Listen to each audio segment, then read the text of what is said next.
ಲೋಕಾದಾಳಿಯಲ್ಲಿ ಸಿರವಾರ ಪಟ್ಟಣ ಪಂಚಾಯಿತಿ ಮುಖ್ಯಾಧಿಕಾರಿ ವಿಲವಿಲ. ಬೆಳ್ಳಂ ಬೆಳಿಗ್ಗೆ 4 ಗಂಟೆಗೆ ಆರೋಪಿ ಲೋಕಬಲೆಯಲ್ಲಿ ಸೆರೆಯಾಗಿದ್ದಾನೆ. ಸ್ನೇಹಿತನ ಮನೆಯಲ್ಲಿ ಅವಿತುಕೊಂಡಿದ್ದ ಪಟ್ಟಣ ಪಂಚಾಯಿತಿ ಮುಖ್ಯಾಧಿಕಾರಿ ಸುರೇಶ್ ಶೆಟ್ಟಿ. ಆರೋಪಿ ಸಿಕ್ಕಿದ್ದು ಮಾತ್ರ ರಣರೋಚಕವಾಗಿದೆ.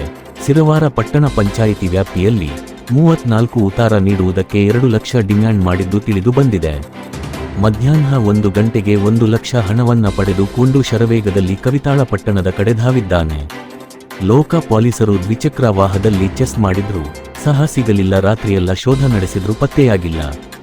ಲೋಕ ಪೊಲೀಸರ ಕಾರ್ಯ ವೈಖರಿ ಚಾಲಾಕಿತನದಿಂದ ಬೆಳ್ಳಂ ಬೆಳಿಗ್ಗೆ ಆರೋಪಿಯನ್ನ ಸೆರೆ ಹಿಡಿಯುವಲ್ಲಿ ಸೆರೆಯಾಗಿದ್ದಾರೆ. ಸ್ನೇಹಿತನ ಮನೆಯ ಬ್ಯಾರಲ್ನಲ್ಲಿ 1 ಲಕ್ಷ ಹಣವನ್ನ ಬಚ್ಚಿ ಇಟ್ಟಿದ್ದು ಪತ್ತೆ ಮಾಡಿ ಬೆಳಗಿನ ಜಾವ 4 ಗಂಟೆ ಸುಮಾರಿಗೆ ವಶಪಡಿಸಿಕೊಂಡಿದ್ದಾರೆ. ಸುಮಾರು 4 ತಂಡಗಳೊಂದಿಗೆ ಕ್ಷಿಪ್ರ ಕಾರ್ಯಾಚರಣೆ ನಡೆಸಲಾಯಿತು. ಲೋಕಾಯುಕ್ತ ಎಸ್ಪಿ ಸಿ ಸಿದ್ದರಾಜು ಅವರ ಮಾರ್ಗದರ್ಶನದಲ್ಲಿ ಡಿವೈಎಸ್ಪಿ ರವಿ ಪುರುಷೋತ್ತಮ ನೇತೃತ್ವದಲ್ಲಿ ದಾಳಿ ಯಶಸ್ವಿಯಾಗಿ ಮಾಡಲಾಯಿತು.